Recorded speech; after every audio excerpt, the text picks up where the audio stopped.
ಲಕ್ಷಾಂತರ ರೂಪಾಯಿಯ smart city ಯೋಜನೆ ಒಂದೊಂದಾಗಿ ಹಳ್ಳ ಹಿಡಿಯುತ್ತಿದೆ. ಜನರಿಗೆ ಅನುಕೂಲ ಆಗುವ ಮುಂಚೆ ಅಳಿವಿನಂಚಿಗೆ ತಲುಪುತ್ತಿರುವುದು ಬೇಜವಾಬ್ದಾರಿತನ, ನಿರ್ಲಕ್ಷ್ಯತನವನ್ನ ಎತ್ತಿ ತೋರಿಸುತ್ತಿವೆ. ಸ್ಮಾರ್ಟ್ ಸಿಟಿ ಯೋಜನೆಯ ಅಡಿಯಲ್ಲಿ 4.2 ಕೋಟಿ ರೂಪಾಯಿಗಳನ್ನು ಖರ್ಚು ಮಾಡಿ ಹುಬ್ಬಳ್ಳಿಯ ಗ್ಲಾಸ್ ಹೌಸ್ನಲ್ಲಿ ಪುಟಾಣಿ ರೈಲು ಯೋಜನೆ ಅನುಷ್ಠಾನ ಮಾಡಲಾಗಿದೆ. ಆದರೆ ಪುಟಾಣಿ ರೈಲು ಈಗ ಅವ್ಯವಸ್ಥೆ ಆಗಾರವಾಗಿದ್ದು ಅನೈತಿಕ ಚಟುವಟಿಕೆಗಳ ತಾಣವಾಗಿದೆ. ಹೌದು, ಆರಂಭದಲ್ಲಿ ಮಕ್ಕಳು ಮತ್ತು ವಯಸ್ಕರನ್ನ ಆಕರ್ಷಿಸಲು ವಿನ್ಯಾಸಗೊಳಿಸಲಾದ ಈ ರೈಲು ಬುಲೆಟ್ ರೈಲುಗಳನ್ನು ನೆನಪಿಸುವಂತಹ ಅತ್ಯಾಧುನಿಕ ವೈಶಿಷ್ಟ್ಯಗಳನ್ನು ಹೊಂದಿತ್ತು. ಅದರ ನಯವಾದ ವಿನ್ಯಾಸ, ಬಾಗಿದ ಸಿಂಗಲ್ ಗ್ಲಾಸ್ ವಿಂಡ್ ಸ್ಕ್ರೀನ್ ಮತ್ತು ಮುಂಭಾಗದ ಸ್ಕ್ರೋಲಿಂಗ್ LED ಪರದೆಯೊಂದಿಗೆ ಇದು ತನ್ನ ಪ್ರಯಾಣಿಕರಿಗೆ ಅತ್ಯಾಕರ್ಷಕ ಮತ್ತು ಸುರಕ್ಷಿತ ಪ್ರಯಾಣವನ್ನ ಭರವಸೆ ನೀಡಿತ್ತು.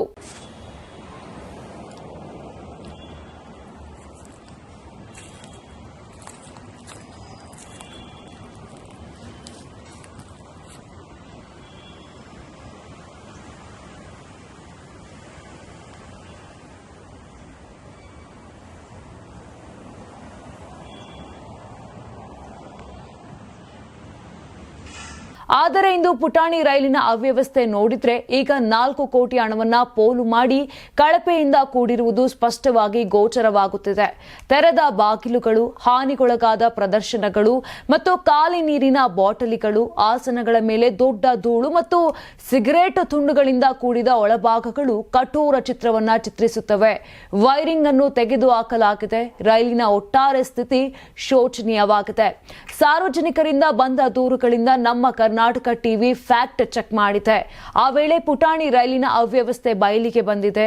64 ಮಕ್ಕಳು ಅಥವಾ 44 ವಯಸ್ಕರ ಆಸನದ ಸಾಮರ್ಥ್ಯವಿರುವ ರೈಲು ಇದಾಗಿದೆ. ಪುಣೆ ಮೂಲದ ಕಂಪನಿಯೊಂದು ಗುತ್ತಿಗೆ ಪಡೆದು ಕೆಲಸ ಮಾಡಿದೆ. 950 ಮೀಟರ್ಗಳವರೆಗೆ ವಿಸ್ತರಿಸಿರುವಂತಹ ಈ ಹಳಿಗಳನ್ನ ಸುಗಮ ಸವಾರಿಯನ್ನ ಖಚಿತಪಡಿಸಿಕೊಳ್ಳಲು ನಿಖರವಾಗಿ ಹಾಕಲಾಗಿದೆ.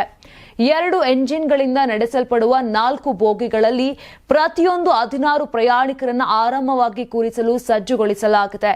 ಈ ರೈಲು ಕೇವಲ ಸೌಂದರ್ಯದ ಬಗ್ಗೆ ಮಾತ್ರವಲ್ಲ, ಇದು ತಂತ್ರಜ್ಞಾನ ಮತ್ತು ಸೌಕರ್ಯದ ಮಿಶ್ರಣವಾಗಿದ್ದು ಅವನಿಯಂತ್ರಣ, ಆಡಿಯೋ ವಿಜುವಲ್ ವ್ಯವಸ್ಥೆಗಳು, CCTV ಕ್ಯಾಮೆರಾಗಳು, ಸ್ವಯಂ ಚಾಲಿತ ಬಾಗಿಲುಗಳು ಮತ್ತು ಸೌರ ಮೇಲ್ಚಾವಣಿಗಳನ್ನು ಒಳಗೊಂಡಿತ್ತು.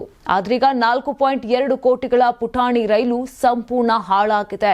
ಚಿಟಗುಪ್ಪಿ ಆಸ್ಪತ್ರೆಯಲ್ಲಿನ ಸ್ಮಾರ್ಟ್ ಆರೋಗ್ಯ ವ್ಯವಸ್ಥೆಯ ಕುರಿತಾದ HDMC ಹೌಸ್ ಕಮಿಟಿಯು ಸ್ಮಾರ್ಟ್ ಸಿಟಿ ಯೋಜನೆಯನ್ನ ಕಾರ್ಯಗತಗೊಳಿಸಲಾಗಿಲ್ಲ ಅಂತ ತನಿಖಾ ವರದಿಯನ್ನ ಸಲ್ಲಿಸಿ 3.26 ಕೋಟಿ ರೂಪಾಯಿಗಳನ್ನು ವಸೂಲಿ ಮಾಡಲು ಶಿಫಾರಸು ಮಾಡಿದ್ದನ್ನು ಇಲ್ಲಿ ನೆನಪಿಸಿಕೊಳ್ಳಬಹುದು.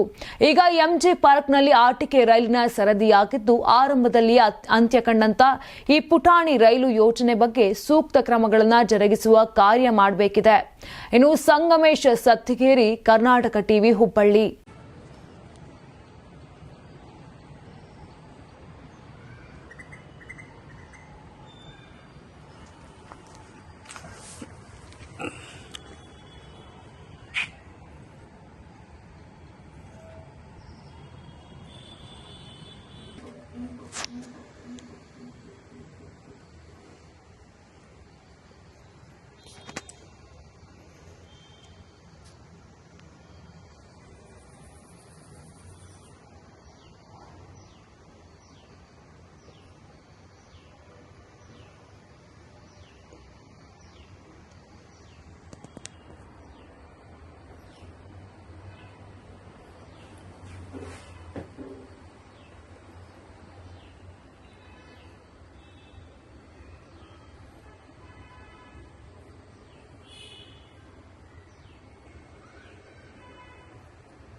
ನೀವು ಸಣ್ಣ ಆಗ್ಬೇಕಲ್ವಾ? ಅದು ಒಂದು ಉತ್ತಮ ಆಹಾರದಿಂದ ಸಣ್ಣ ಆಗ್ಬೇಕಲ್ವಾ? ಪ್ರತಿದಿನ ನಮ್ಮ ಜೀನಿ ಸ್ಲಿಮ್ ನ ಯೂಸ್ ಮಾಡಿ ಯಾವುದೇ ಸೈಡ್ ಎಫೆಕ್ಟ್ ಇಲ್ದಂಗೆ ನೀವು ಸಣ್ಣ ಆಗ್ತೀರಾ.